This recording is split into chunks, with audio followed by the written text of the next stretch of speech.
భారతదేశం నా మాతృభూమి. భారతీయులందరూ నా సహోదరులు.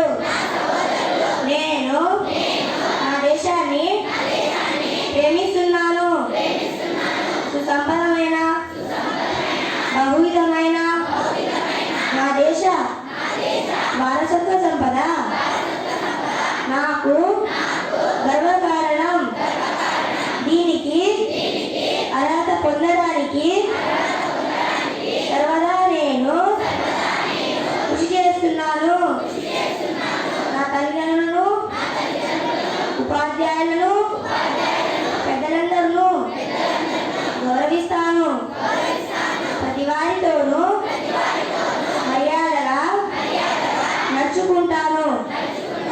నా దేశం పట్ల, నా ప్రజల పట్ల సేవానిధితో కలిగి ఉంటానని ప్రతిజ్ఞ చేస్తున్నాను. వారి శ్రేయోభివృద్ధులే నా ఆనందానికి మూలం. ధన్యవాదాలు.